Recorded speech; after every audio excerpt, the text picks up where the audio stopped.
Hey guys, Stacels here, and today I'm going to go through my top tips for Medieval Dynasty. Number 1, where to build.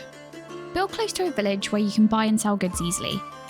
This way you don't have far to run when you start out, and it will make it much easier for you to make money early on.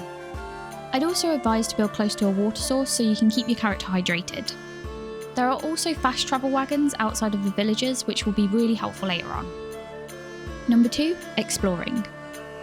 When exploring the map, you may come across abandoned buildings, camps and overturned wagons. Make sure to keep an eye out for these if they have some pretty important loot that you can find. Sometimes you will find weapons, food, potions and coin. Anything you don't want, you should be able to sell for a nice bit of coin. Number 3, making money. Early on you can make a bow or throwing spears and begin hunting. Hunting is a great way to get a lot of meat, and if you cook this meat it sells for a lot of money in big stacks. This also helps with feeding the camp, but also pulls in other resources such as hide, which can be used to craft better items and gear. You can also gather berries from bushes in the summer and mushrooms from the floor in the autumn to make a little extra coin as well. Number 4, increase carry weight. Increase the mule perk within the extraction skill tree to increase your carry weight. This is going to help you out massively with your trips to the merchant to earn some coin.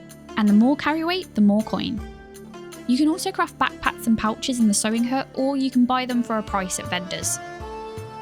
Number 5, repairing. Don't forget to repair your buildings. Buildings will take damage over time and also through the seasons. With your building hammer equipped, switch to the repair option and you can see by the colours of the walls if any repairs are needed and the general health of all your buildings. Make sure you do have the resources on you for any repairs needed. Number 6, villagers. New villagers will help you with resource farming and growing your dynasty. Just make sure their needs are met before you go recruiting them, as they can become unhappy and leave. Villagers need a house to live in, food storage to take food and eat from, and a resource storage hut to get firewood and water from. You can find villagers to join you at the main villages around the map. They will be sat around a campfire. Villagers will have their own skills in various areas, so will be better and happier at certain jobs. You can hold down Alt to go into spectator mode to see what villagers would be better at before you decide to recruit them.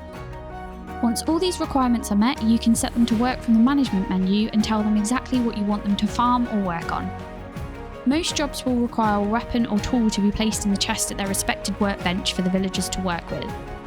These will break over time, so make sure you keep a few stored at each chest to keep them working. Number 7, questing.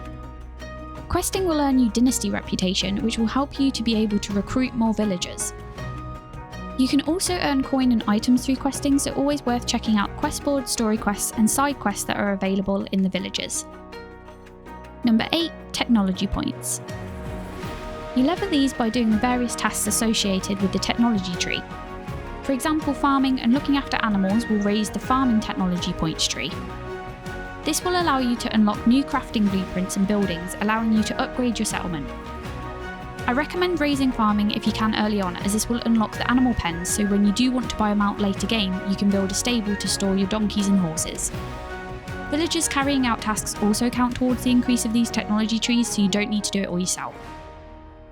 Number 9, game settings. You can change the amount of days in the season from the in-game settings.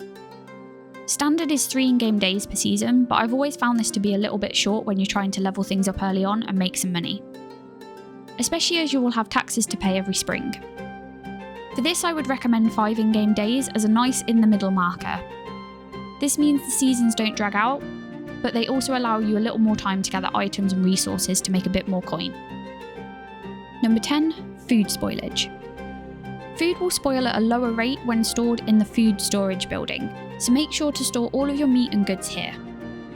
Be aware that this storage is shared and all other villagers can access and take from this, so if there is anything you don't want to lose, then you don't want to put it in here. So that's my top tips for getting started in Medieval Dynasty. Thank you so much for watching. If you have enjoyed the video, please consider hitting the like button, and if you'd like to see more, hit the subscribe button as well.